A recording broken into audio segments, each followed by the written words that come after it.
Community எப்படி எதுக்காக இப்போ நம்ம மணி வரணும், கம்யூனிட்டி வந்தால் இயர்லி நமக்கு பே பண்ணுவாங்க, நம்ம வந்து மந்த்லி வந்து அதில் ஒரு ரெவன்யூ வந்துடும், சேஃபர் சைடுக்கு நம்ம கம்யூனிட்டி வச்சுக்கலாம் அப்படின்னா, இல்லை எதுக்காக கம்யூனிட்டியை நம்ம பில்ட் பண்ணுறோம்? இல்லை ப்ரோ, இது வந்து எங்களோட ரெவன்யூக்காக அதை நாங்கள் பண்ணணும்னு நினைக்கல. அதாவது ரீட்டைலர்ஸை பொறுத்த வரைக்கும் என்னென்னா, நிறைய ஓல்டு ஜென்ரேஷன், இப்போ இருக்க ஜென்ரேஷன், செகண்ட் தேர்ட் ஜென்ரேஷன் எல்லாருமே ஓரளவுக்கு புரிஞ்சுக்கிறாங்க. நம்ம வந்து மற்ற ரீட்டைல் நண்பர்களோட ஒரு இணக்கமான சூழலில் இருக்கணும், அவங்கள்ட்ட இருந்து நிறைய நெட்வொர்க்கிங் மூலமாக ரிலேஷன்ஷிப் மூலமாக நிறைய கற்றுக்கணும், அவங்களுக்கு கொடுக்கணும்னு நினைக்கிறாங்க. ஓகே.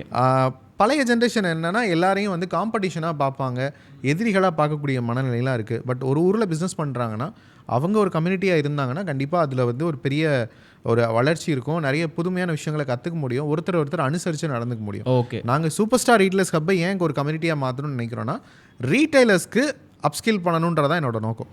கண்டினியூஸ் லேர்னர்ஸாக அவங்கள மாற்றுறதுக்காக க்ரியேட் பண்ணதான் கம்யூனிட்டி. அவங்களுக்கும் சரி, அவங்களோட மார்க்கெட்டிங் டீமுக்கும் சரி, எங்களுக்கு வந்து நாங்கள் என்ன வந்து அவங்களுக்காக கற்றுக்கிறோமோ அது ஒரு கம்யூனிட்டியாக இருக்கிறப்ப இன்னும் வந்து ஒரு ஹோலிஸ்டிக் க்ரோத்தாக இருக்கும்.